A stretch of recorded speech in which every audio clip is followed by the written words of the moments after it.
Bergantung sepenuhnya kepada Tuhan. Renungan diinspirasi dari Injil Lukas bab 11 ayat 1-4. Pada waktu itu, Yesus sedang berdoa di salah satu tempat. Ketika ia berhenti berdoa, berkatalah seorang dari murid-muridnya kepadanya, "Tuhan, ajarlah kami berdoa, sebagaimana Yohanes telah mengajar murid-muridnya."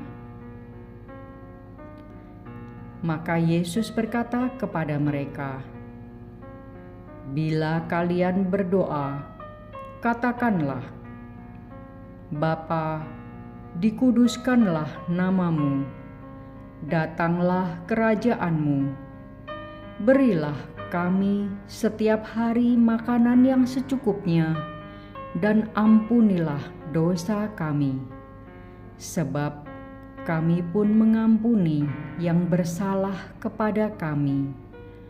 Dan janganlah membawa kami ke dalam pencobaan." Demikianlah sabda Tuhan. Ketika aku baca ayat 3 ini berulang-ulang, yang muncul dalam benakku adalah sepiring nasi hangat, lengkap dengan lauk pauk dan sayurnya. Lebih konkretnya, aku membayangkan seporsi nasi Padang dengan rendang dan gulai ayam kesukaanku.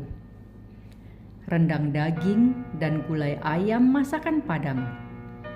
Begitu kaya akan rasa dan sangat lezat. Tapi kalau sering memakannya akan mengakibatkan kolesterol tinggi. Dahulu ketika aku kecil, karena tidak ada uang, aku tidak bisa membeli nasi Padang ini. Tetapi seringnya makan sebungkus gado-gado atau mie instan, berbagi dengan kedua adikku. Nanti, entah kapan, mungkin aku juga sudah tidak bisa makan nasi Padang lagi untuk alasan kesehatan. Apapun makanan kita akan menjadi sumber kekuatan jasmani untuk beraktivitas satu hari. Dalam Injil Lukas bab 4 ayat 3, doa, "Berilah kami setiap hari makanan kami yang secukupnya," bagiku adalah sebuah ungkapan ketika aku menyatakan diri sepenuhnya bergantung dan memohon bantuan makanan secara harafiah setiap hari, agar Tuhan memberikanku makanan yang secukupnya. Ketika sehat, aku bisa menikmati makanan apa saja. Tapi apabila sedang sakit, mohon Tuhan memberikan aku makanan yang menyembuhkanku. Atau ketika harus makan dengan menu tahu tempe, aku pun bisa tetap hidup.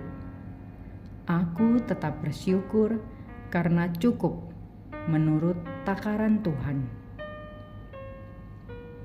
Tentu saja, makanan di sini tidak melulu berarti makanan, tapi juga mengandung arti segala kebutuhan hidup, seperti rejeki, kesehatan, tempat tinggal. Sejauh kita sadari semua ini adalah seturut takaran Tuhan, maka kita akan merasa cukup dan selalu bersyukur. Selain makanan jasmani, kita juga butuh makanan rohani. Sebagai makanan rohani, aku mengimani firman-Nya yang berbunyi, tetapi Yesus menjawab, "Manusia hidup bukan dari roti saja, tetapi dari setiap firman yang keluar dari mulut Allah." Dari Injil Matius bab 4 ayat 4. Agar aku tidak hanya memikirkan kebutuhan jasmani, tetapi juga kebutuhan rohani. Karena jika aku terlalu memikirkan pemenuhan kebutuhan jasmani, seperti makanan misalnya, aku tidak akan pernah merasa puas dan cenderung menjadi serakah. Marilah berdoa. Allah Bapa di surga, terima kasih atas makanan jasmani dan rohani yang Engkau berikan kepadaku. Kasih-Mu sungguh hebat dan besar kesetiaan-Mu kepadaku. Bapa, kiranya Engkau juga melimpahkan makanan jasmani dan rohani untuk keluargaku, teman-temanku, dan semua orang yang membutuhkannya. Amin.